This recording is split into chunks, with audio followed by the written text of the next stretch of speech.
Bapak, Ibu, saudara-saudari sekalian, wanita adalah makhluk yang seringkali dianggap tidak lebih baik dari seorang pria.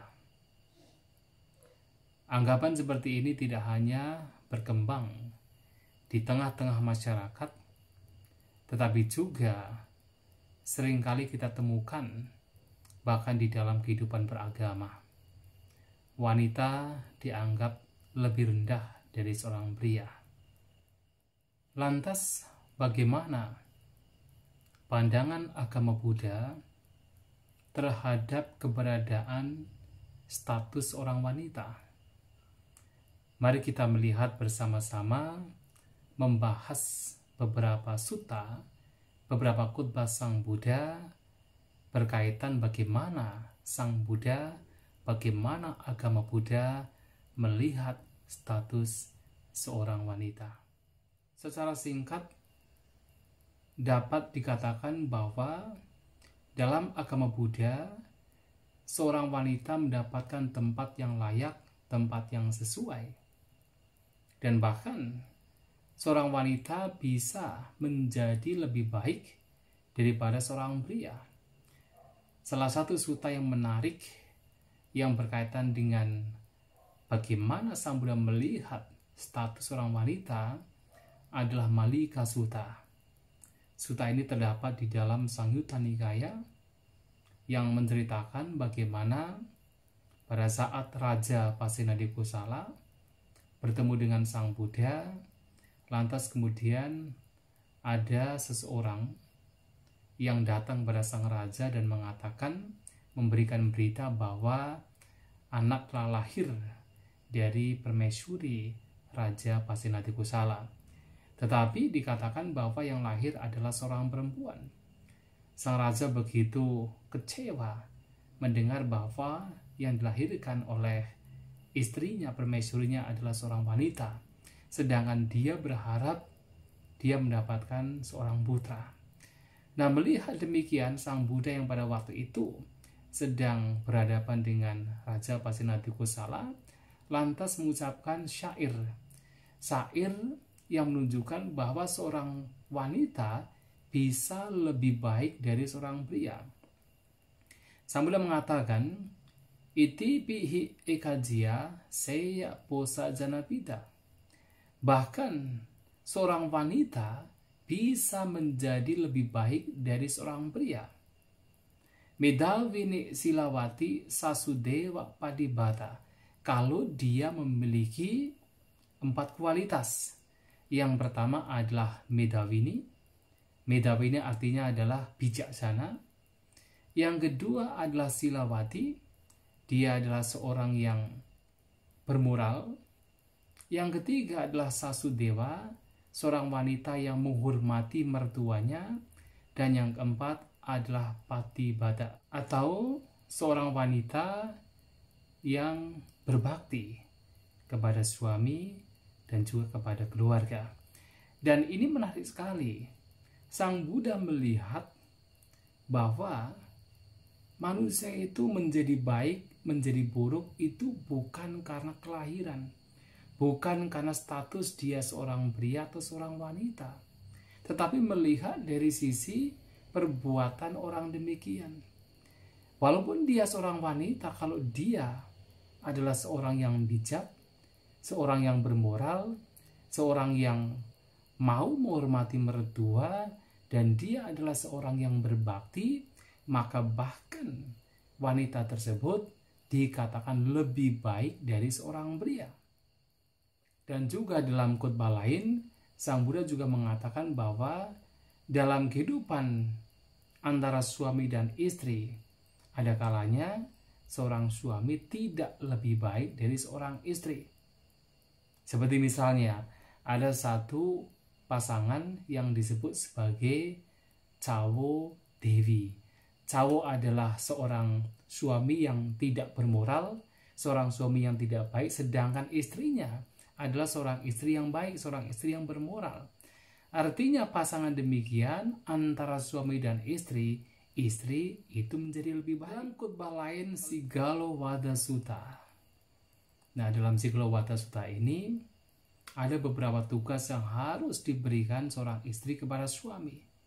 Tetapi juga ada beberapa tugas kewajiban yang harus diberikan oleh seorang suami kepada istri. Artinya tidak hanya seorang istri melakukan tugasnya, melakukan kewajibannya untuk suami, tetapi suami sebagai timbal balik sang istri telah memberikan yang terbaik, maka suami juga harus memberikan yang terbaik kepada istrinya. Maka dalam Sigalowada Sutta, seorang suami memiliki 5 tugas kepada seorang istri, atau 5 kewajiban terhadap seorang istri. Yang pertama adalah samananaya, artinya dia harus menghormati istrinya. Harus diingat bahwa walaupun dia seorang wanita, mungkin dalam kehidupan bermasyarakat dianggap rendah, tetapi seorang suami dalam Buddhis hendaknya menghormati istrinya.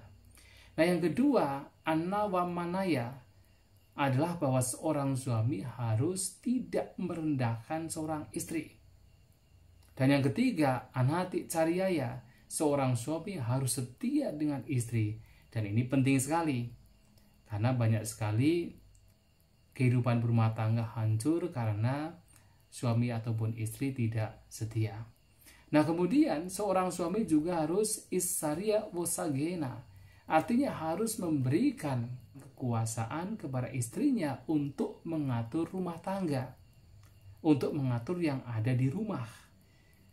Artinya seorang suami tidak kemudian semuanya diatur oleh dirinya, tetapi juga memberikan kesempatan terhadap istrinya untuk mengatur kehidupan di rumah.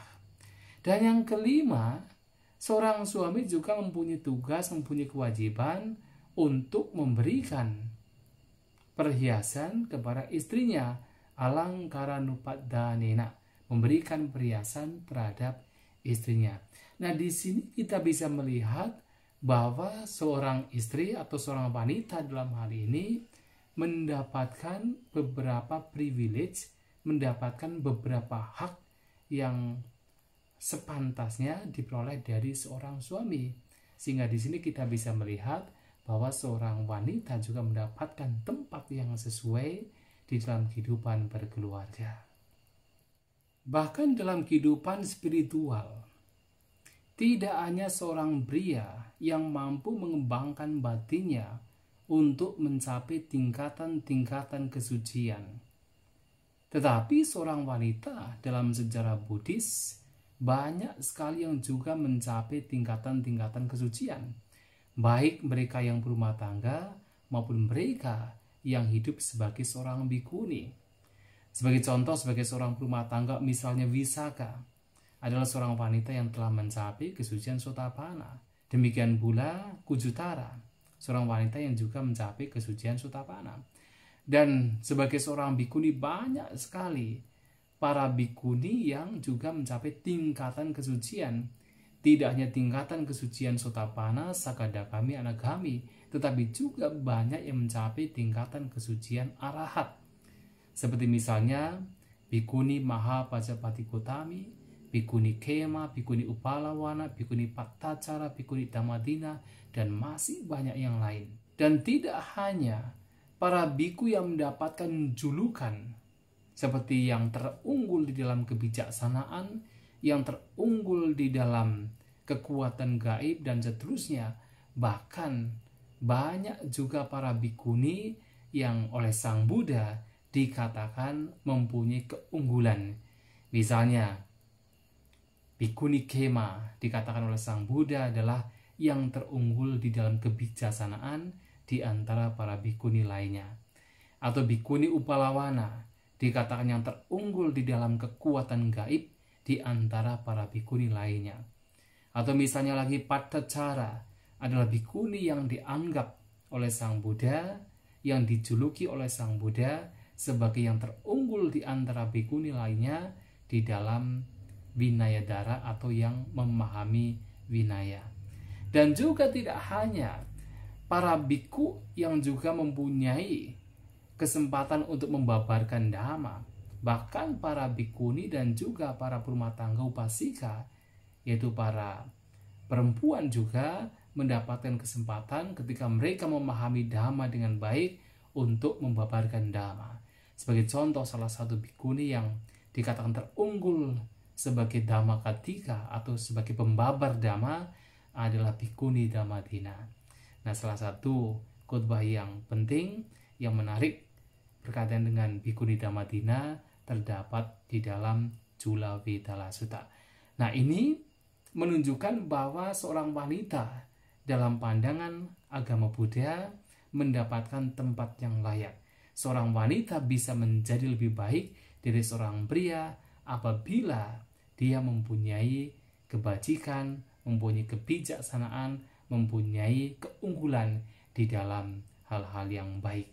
Dan di sini sesuai dengan pernyataan Sang Buddha bahwasanya yang menjadi baik dan buruk itu bukan masalah kelahiran, tetapi sejauh mana seseorang melakukan, mengarahkan perbuatannya.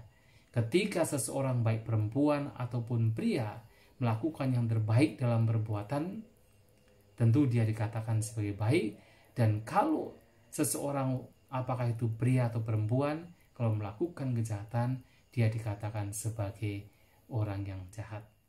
Demikian Bapak Ibu Saudara-saudari sekalian, bagaimana pandangan dalam agama Buddha, seorang wanita bisa dikatakan bahkan lebih baik dari seorang pria apabila ia mampu mengarahkan perbuatannya ke dalam perbuatan-perbuatan yang baik, yang bermanfaat, bahkan perbuatan yang membawa kepada pembebasan.